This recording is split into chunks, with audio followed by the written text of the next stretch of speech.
बिस्मिल्लाहिर्रहमानिर्रहीम।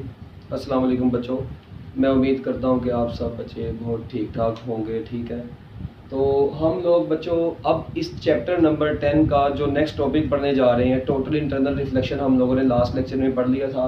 तो अब है कंटिन्यूस रिफ्लेक्शन। ये बड़ा छोटा सा टॉपिक है, तो ये आपका वैसे ही मतलब अभी 10-15 मिनट में बड़ी आसानी से हो जाएगा।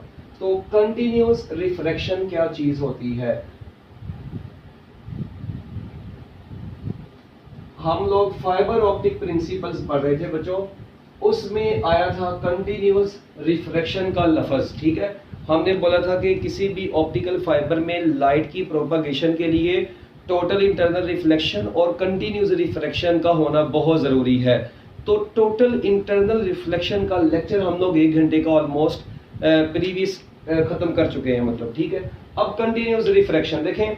इसके लिए ना आप लोगों को ऑप्टिकल फाइबर बच्चों, कुछ ऑप्टिकल फाइबर ऐसे होते हैं जिनमें कंटिन्यूस रिफ्रैक्शन नहीं होती, कुछ ऐसे होते हैं जिनमें होती है। तो पहली तो बात याद रखें, कंटिन्यूस रिफ्रैक्शन होती किन में है। हम लोग ना आगे इसके टाइप्स पढ़ेंगे ऑप्टिकल फाइबर्स की। उनमें एक आएगा ग्रेडेड इंडेक्स फाइबर। कौन सा आएगा बच्चों? Graded index fibre. तो वो जो ग्रेडेड इंडेक्स फाइबर आएंगे ना, उसके अंदर मैं आप लोगों को पढ़ाऊंगा कि एक्चुअली मतलब ये ग्रेडेड इंडेक्स फाइबर होता क्या है। ये तो हम वहीं पर जाके पढ़ेंगे नेक्स्ट लेक्चर में। अभी बताने का मकसद क्या है, देखें ग्रेडेड इंडेक्स फाइबर होते पता कैसे हैं। ये ना अगर मैं आप लोगों के सामने डायग्राम ड्रॉ करता हूँ, ये देखें जरा। सपोज करते हैं ये ऑप्टिकल फाइबर है ओवरऑल ऐसे। ठीक है, अब होता क्या है बच्चों, इसके अंदर ना लेयर्स हैं छोटी छोटी। ये बारीक लेयर से मुराद मैं बताऊं ये लेयर्स किस चीज की हैं। ये देखें, लेट वी से ऐसे। अच्छा, अब एक चीज पे गौर करना, ये सेंटर वाली है ना, सपोज करते हैं इसका मैंने रिफ्रैक्टिव इंडेक्स n1 है, इसका रिफ्रैक्टिव इंडेक्स n2 है, तो इसके इधर वाली का भी n2 होगा। अगर इसका n3 है तो बच्चों इसका भी n3 होगा। अगर इसका n4 है तो बच्चों इसका भी n4 होगा। बताने का मकसद क्या है, आप लोग देखें जैसे ही हम लोग इसकी बाउंड्री की तरफ चल रहे हैं ना, यहाँ यही देखें, यहाँ पर n1 डेंजर है। सुनना, ये रिफ्रैक्टिव इंडेक्स हाई है, और जैसे ही ऊपर जा रहे हैं रिफ्रैक्टिव इंडेक्स क्या होता जा रहा है? लो होता जा रहा है। इसका मतलब इस पॉइंट पर हाई n है। ठीक है, जबकि इधर तक पहुंचते पहुंचते बच्चों वही n यानी रिफ्रैक्टिव इंडेक्स क्या हो गया है? लो हो गया है। इसके नीचे भी अगर इधर देखें तो बच्चों इधर भी रिफ्रैक्टिव इंडेक्स क्या है? लो है। इसका मतलब ये हुआ कि इसका जो सेंट्रल रीजन है, सेंट्रल रीजन, उसका रिफ्रैक्टिव इंडेक्स हाई है। ऊपर वाले का लो, उससे नीचे वाले का भी लो, उससे ऊपर वाले का और लो, उसके नीचे वाले का और लो। इट मींस n1 और n2 में से कौन रेयर और कौन डेंजर हुआ? ऑब्वियस सी बात है n1 डेंजर हुआ, n2 रेयर हुआ। एक चीज। अच्छा, n2 और n3 में से n2 डेंजर होगा इसके मुकाबले में, n3 के मुकाबले में, यानी n2 n1 के लिहाज से रेयर है मगर n2 n3 के लिहाज से डेंजर है। इस तरह ये n3 इस n4 के लिहाज से डेंजर है, जबकि ये n3 इस n2 के लिहाज से क्या है बच्चों? रेयर है। इट मींस पेरिफेरिक ऐसे बाउंड्री की तरफ जा रहे हैं तो रिफ्रैक्टिव इंडेक्स ग्रेजुअली डिक्रीज कर रहा है। तो ऐसे ऑप्टिकल फाइबर्स जिनमें रिफ्रैक्टिव इंडेक्स कोर से ऐसे ग्रेजुअली डिक्रीज करता जाए। ठीक है, और क्लैडिंग और कोर के दरमियान में कोई परफेक्ट बाउंड्री ही ना आए, कोई नोटिसेबल बाउंड्री ही ना आए, ऐसे ऑप्टिकल फाइबर्स को ग्रेडेड इंडेक्स फाइबर, ग्रेड का मतलब ग्रेजुअली से निकला है, मतलब ग्रेड्स के लिहाज से ग्रेजुअली डिक्रीज कर रहा है। ठीक है, मतलब ग्रेड में आपको पता है A+, A-, हर चीज आ जाती है। ये सपोज ग्रेड 10 है तो पीछे 9.9, फिर कितना आएगा बच्चों? 9.8, 9.7, मतलब ग्रेजुअली डिक्रीज कर रहा है रिफ्रैक्टिव इंडेक्स। तो n1 इसका मतलब ये हुआ, मैं यहाँ पर वैसे ही एक MCQ की फॉर्म में लिख सकता हूँ कि n1 is greater than n2 greater than n3 greater than n4। तो रिफ्रैक्टिव इंडेक्स का ऑर्डर इस वक्त इस डायग्राम में ये है। ठीक है, ओके। अब एक कॉन्सेप्ट जो आपको बताने लगा हूं बड़े काम का। लेट वी से इस ऑप्टिकल फाइबर में यहाँ पर लाइट इस पॉइंट पर आके फॉल की।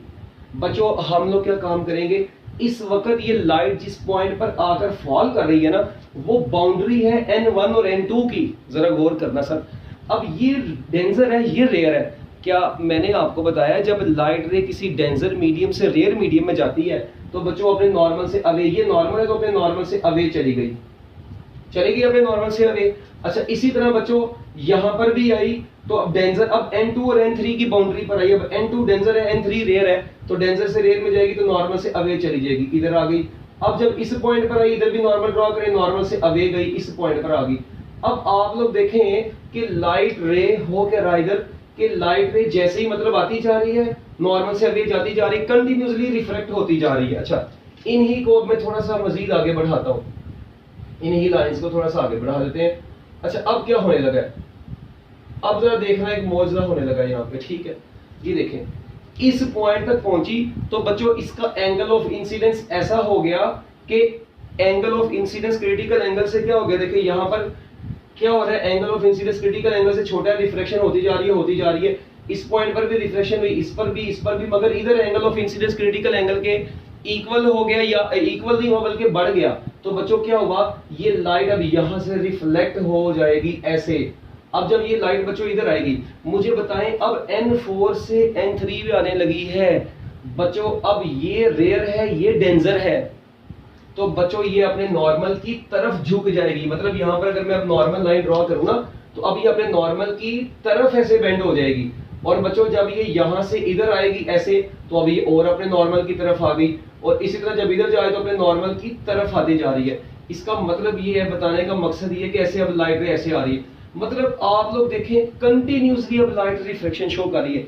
इधर भी रिफ्लेक्शन हुई, जरा देखना, इधर भी रिफ्लेक्शन हुई, इधर भी रिफ्लेक्शन हुई, इधर भी, इधर रिफ्लेक्शन हुई, इधर रिफ्लेक्शन, इधर रिफ्लेक्शन, इधर रिफ्लेक्शन।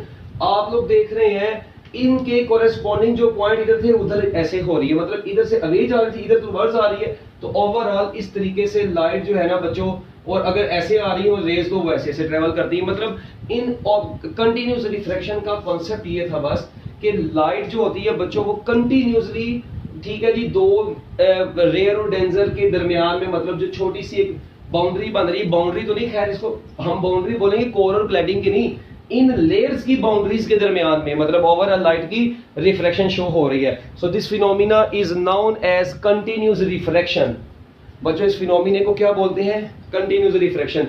एक चीज मैं आप लोगों को और बताता चलूं, देखें एक ना रिफ्रैक्टिव इंडेक्स होते हैं ऐसे, मतलब जिनकी ये कोर है, ठीक है, कोर है, उसके बाद एक बकायदा बाउंड्री और उसके बाद क्लैडिंग आ रही है। देखें ये कोर है और ये क्लैडिंग है, ठीक है। जबकि कुछ ऑप्टिकल फाइबर्स ना बच्चों इस टाइप के होते हैं, ये देखना जरा, मतलब ये कोर है ना और ऐसे ऐसे, मतलब आप लोग ये समझ लें, ये देखें जरा, आप लोग देखें कोर का रिफ्रैक्टिव इंडेक्स, अब ये कोर है, ठीक है, और ये क्लैडिंग ऊपर है। अब ये कोर है, लेट वी से ये क्लैडिंग है।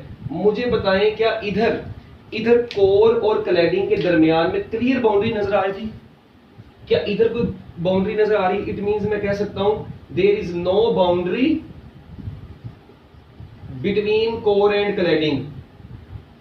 कोर एंड क्लैडिंग के दरमियान में बच्चों कोई बाउंड्री नहीं है। जबकि अगर आप लोग इधर गौर करें, there is a noticeable boundary, there is a boundary between core and cladding, boundary between core and cladding. जबकि यहां पर कोर और क्लैडिंग के दरमियान में तो बच्चों अच्छी बड़ी बाउंड्री है। इट मींस मैं यहां पर एक चीज का कॉन्सेप्ट ये कह सकता हूं फिर कि ऐसे ऑप्टिकल फाइबर जिनमें, अब देखें हो क्या रहा है, इसमें कोर का रिफ्रैक्टिव इंडेक्स बच्चों हाई है, इसका रिफ्रैक्टिव इंडेक्स हाई है, इसकी डेंसिटी हाई है, जबकि क्लैडिंग का रिफ्रैक्टिव इंडेक्स क्या है, लो है। और ये मतलब ये कह रहे हैं ये स्टेप बाय स्टेप, मतलब अगर इसका 10 है ना सपोज करें, तो इसका कितना हो गया, 8 हो गया, मतलब दरमियान में 9 वाली जगह नहीं बची, ठीक है। मतलब इसमें ऐसा नहीं है, अगर सपोज करें ये 1.53 है तो वो कितना है, लेट वी से दिस इज 1.53, तो बच्चों ये कितना होगा 1.48, मतलब डायरेक्ट 1.53 से डायरेक्ट इस स्टेप पर गए हैं 1.48 पे, दरमियान वाले इसमें शो नहीं हुए। तो बच्चों ऐसे ऑप्टिकल फाइबर जिनमें रिफ्रैक्टिव इंडेक्स ग्रेजुअली डिक्रीज नहीं करता बल्कि स्टेप बाय स्टेप डिक्रीज करता है, डिक्रीज तो करना है, कोर का क्लैडिंग से ज्यादा होना है, फिर तो टोटल इंटरनल रिफ्लेक्शन होनी है। तो इसका मतलब है ऐसे ऑप्टिकल फाइबर्स जिनमें step by step refractive index decrease करता है। बच्चों ऐसे ऑप्टिकल फाइबर्स का हमने नाम रखा हुआ है multi mode step index fibre.